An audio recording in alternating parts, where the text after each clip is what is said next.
열려라.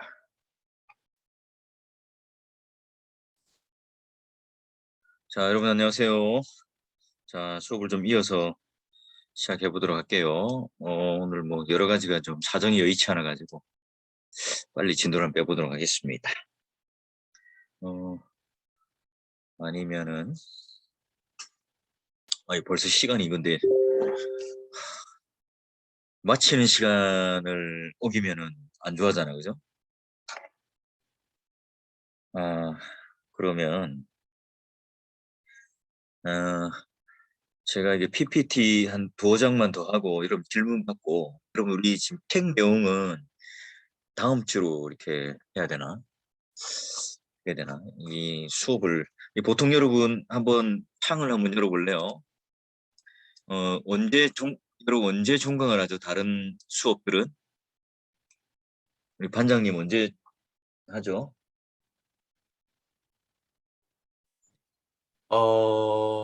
학사 일정은 제가 알기로는 첫째 주가 기말고사하고 둘째 주가 12월 둘째 주에 이제 보강하면은 공식적인 종강으로 네. 알고 첫째 주가 기말고사라고 맞나? 12월 그러면 첫째. 지금 강의가 시간이 이거 지금 이번 주하고 다음 주가 이번 주하고 다음 주에 다 끝내야 된다는 거네. 그럼 미룰 수가 없네, 그죠? 빨리 수업을 13일 해서 주간이 시험 아닌가요? 에? 언제? 12월 13일 주간이 시험 아닌가요? 그러니까 이제 12월 첫 주까지 12월 첫 주까지 수업을 하고 네, 둘째 예, 주. 둘째 주가 저 기말고사 기간이라고.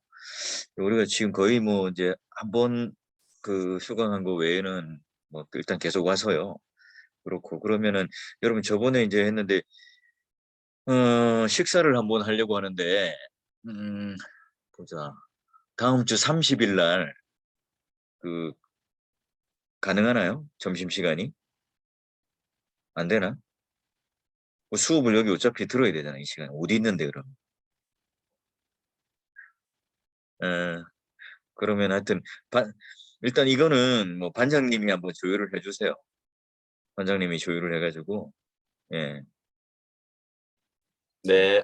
예, 수업을 다 마치고 하는 게 좋은 것인지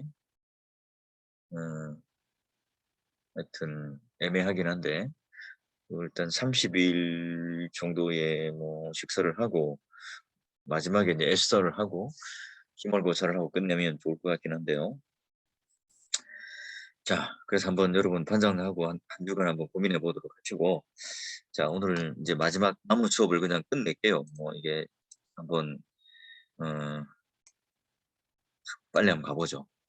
자, 지속적인 회복과 갱신이 이제 예민력 8단부터 13단까지는 이제 그 어떤 사회 전반에 걸쳐서 이제 말씀을 적용했고 이제 그 말씀 적용해서 이제 언어 갱신을 하는 장면들이 나옵니다. 그래서 3개의 장면이 나오게 되고요.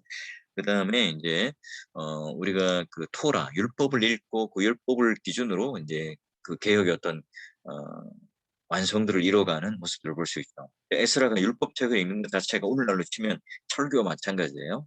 그래서 에스라와 느헤미야가 지금 이제 오늘 우리가 있는 그 예배 의식 속에 있었던 그런 율법 낭독만을 담고 있는 것이 아니라 구약 전체적인 어떤 율법에 대하여 어떤 그 설교의 어떤 관점 속에서 이렇게 이루어졌다. 그래서 많은 인원들이 있으면 에스라가 봉독을 하면 또 이제 그 중간에 있던 지도자들이 또 연결해서 또 전달해지고 이런 식의 이제 방식으로 이제 진행되었던 거죠. 자, 그래서 이제 회복된 공동체의 명단이 11장부터 12장까지 나오게 되고 누가 이제 그러면 예루살렘 성 안에 예루살렘 성 안에 사는 백성인가 하는 이야기를 하고요. 그 다음에 하나님의 집 봉헌을 이야기를 하고 있고요. 그 다음에 교회는 항상 개혁되어야 한다는 내용을 13장 이후에 담고 있습니다. 자, 그리고 이제 이 신학적인 의미를 살펴보면 우리가 이런 그 성벽과 성전을 재건하는 것은 하나님의 사역이다 하는 거예요. 그래서 여러 가지 신학적 주제를 나타내고 있지만 에스라와 느헤미야는 첫 번째는 포로의 하나님의 집 재건은 바로 여호와 하나님의 사역이에요. 고레스가 뭐 허락하거나 아닥사스다 왕이 또 뭐 허락하거나 뭐 드다 총리나 이런 사람들이 뭐 이렇게 도와줬다거나 이렇게 그것도 역사적인 어떤 표면적인 그렇지만 실질적으로는 하나님 사역임을 강조해요. 그리고 두 번째는 여호와께서 이제 여호와의 집을 재건한 것 자체가 이제 완벽한 그 줄기와 제사와 예배와 뭐 이런 것들에 대한 회복이라는 거고요. 세 번째가 여호와께서 이제 세상 권력들을 오히려 이제 이용하셔서 심판하기도 하지만 또 그것을 이제 목적으로 삼아 이용해 가지고 중요한 도구로 삼는다는 거죠. 자, 그리고 이스라엘 백성들 전체가 바로 이런 관심을 가지고 유한자 명단 이런 것들을 반복함으로 말미암아 우리와 연관된 역사로서 이해합니다.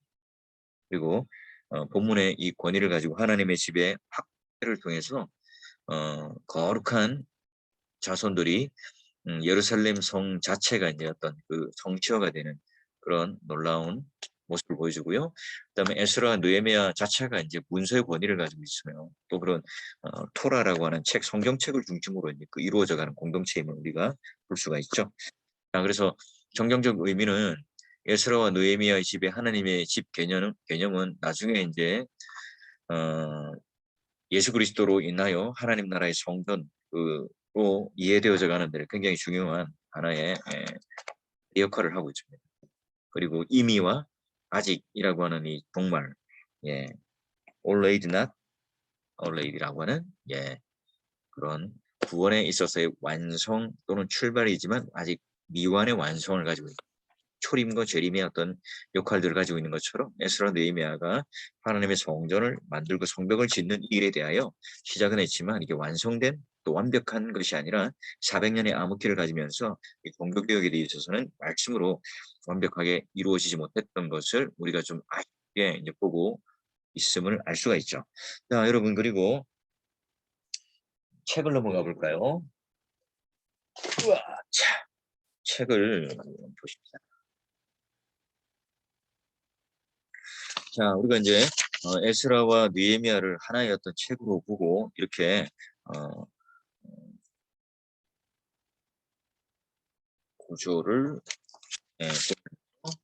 확인할 수 있죠. 그래서 유다 백성의 귀한 그 에스라, 느헤미야라고 하는 이 스룹바벨과 이렇게 세 사람이 이제 중요한 그 인솔자 명단이라고 할 수 있고요. 느헤미야는 성벽, 에스라는 성전 건축을 시작했고 이 뒤로부터는 하나님의 율법 토라라고 하는 걸 기준으로 개혁을 하게 되는 실질적인 삶의 개혁들을 이뤄내고 있다는 것을 알 수가 있습니다. 그래서 귀한자 명단이 에스라 이제 2장, 그 다음에 7장에 귀향자 명단이 이렇게 연결되어서 있다 하는 것을 알 수 있겠죠. 자, 그래서 여러분 책을 읽을 때도 지금 제가 이제 그 에스라의 구조와 또 에스라의 미션은 바로 성전 재건, 느헤미야의 미션은 성벽 건축이라고 하는 것을 알려드렸고 또 귀환, 성전 재건, 귀환 개혁 지도, 그리고 느헤미야는 성벽 재건, 그리고 더불어 율법 낭독과 언약 갱신을 통해서 삶의 그런 개혁까지 이루어갔다.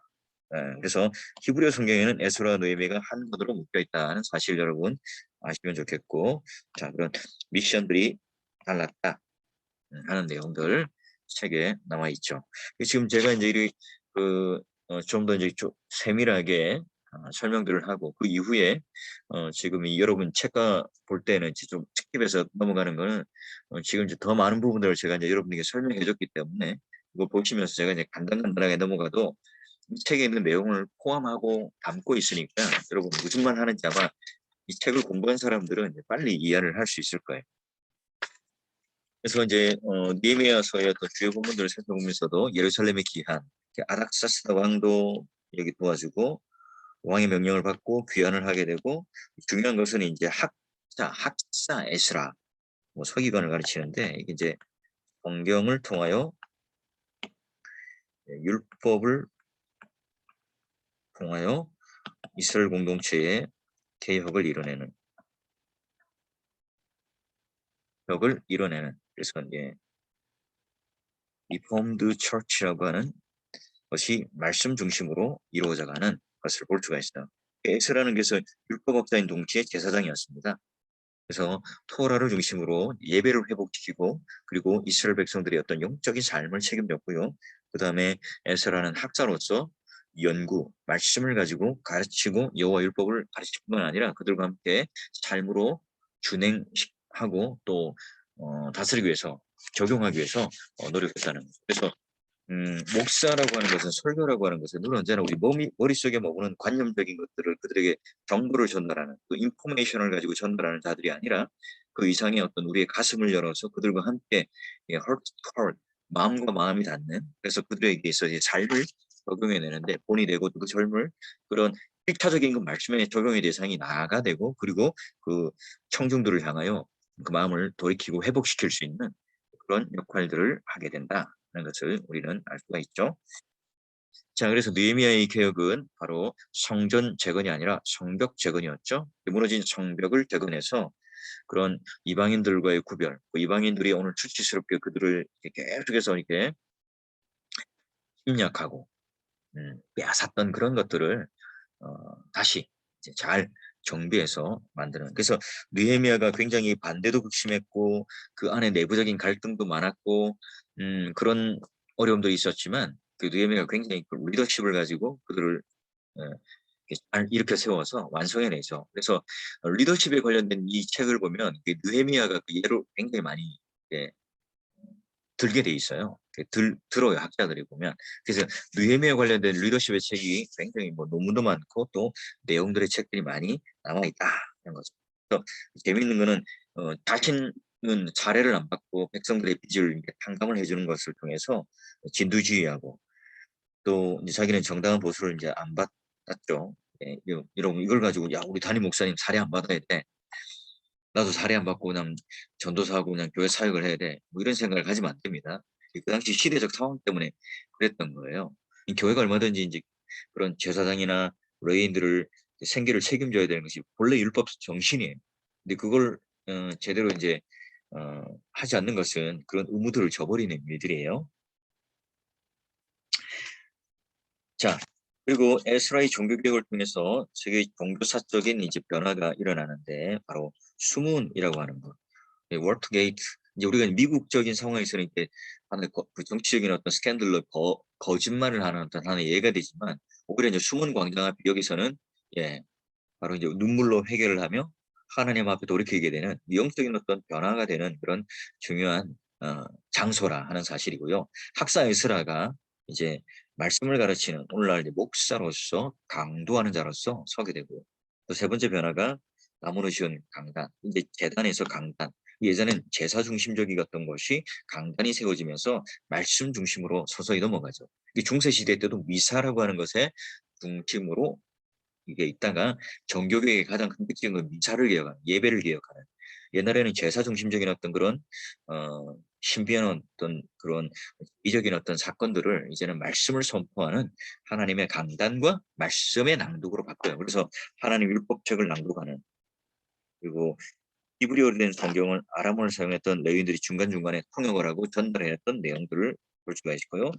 백성들은 이제 말씀을 듣고 그 말씀을 깨닫고 회개를 하고 율법 준수할 것을 약속을 해요. 자, 그래서 에스라와 느헤미야서는 완벽한 개혁의 모습이 어떤 것인가를 가르쳐주는 책인데, 그러나 이웃을 또 느헤미야가 지도자로서 어떻게 배려하고 지도자로서 어떻게 헌신하는가에 대한 모습도 함께 나타내어 줌으로 말미암아 오늘 보여주는 그런 모습이다 하는 것을 우리는 알 수가 있습니다. 자, 우리 여기까지 좀 했고요. 여러분 보시고 좀 질문할 거 있으면 한번 질문을 해보도록 할까요?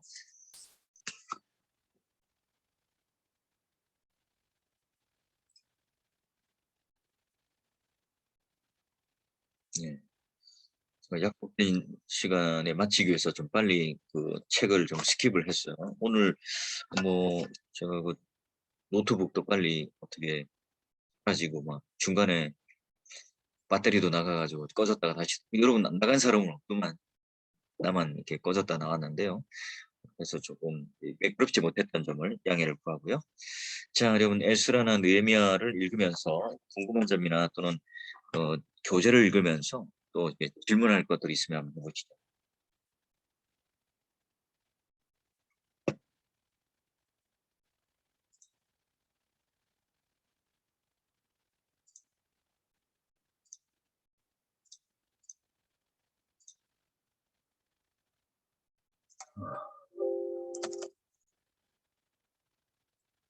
나요?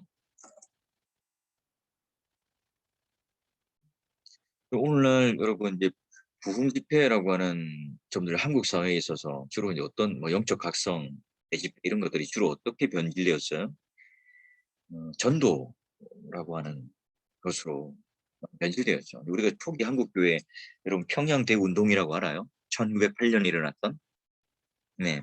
그 평양대 부흥 운동의 가장 주된 원동력이 뭐였느냐? 바로 이제 말씀 사경이었어요. 예. 한 주간 동안 말씀을 깊이 보고 그 말씀에 깨달아서 삶의 변혁이 일어나고 내가 당신 그 아내랑 바람 폈어. 내가 당신의 그 돈을 떼먹었어. 내가 거짓말했어.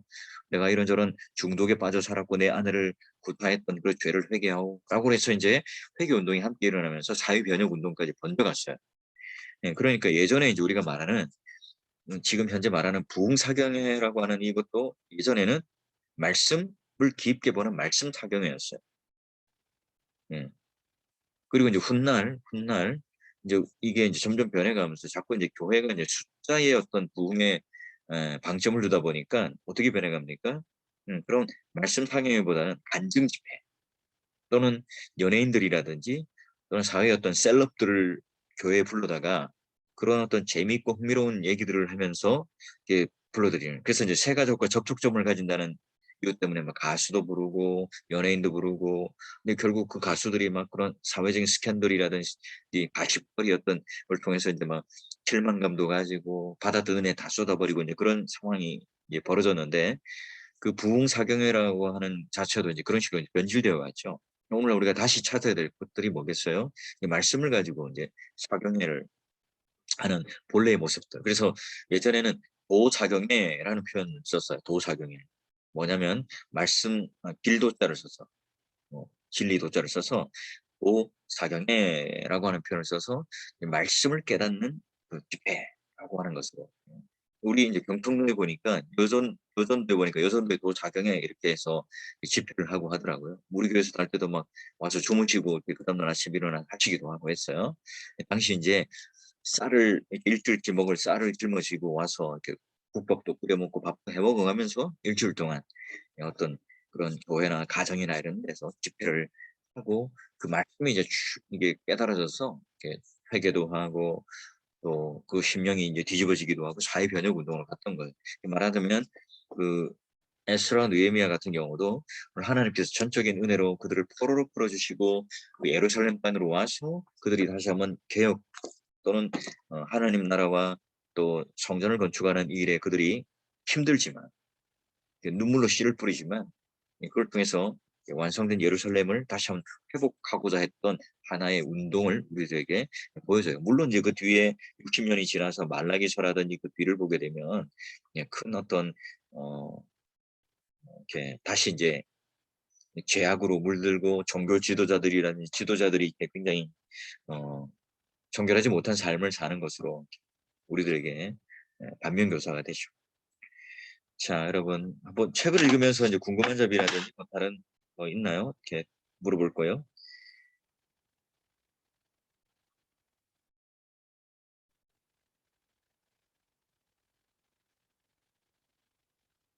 없나요? 일단은 그 다음 주에 하는 게 낫나? 12월 초에는 예.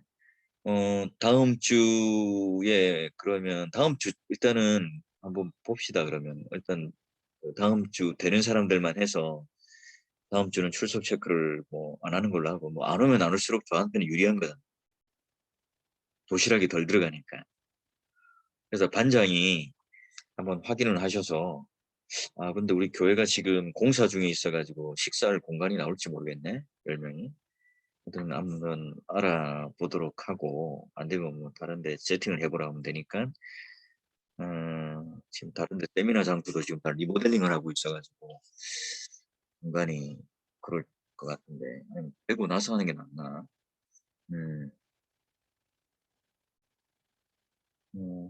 일단 뭐 그러니까 11월 30일 날 12시까지 교회에 카페로 올 수 있나요?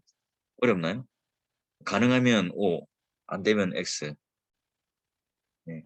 가능합니다.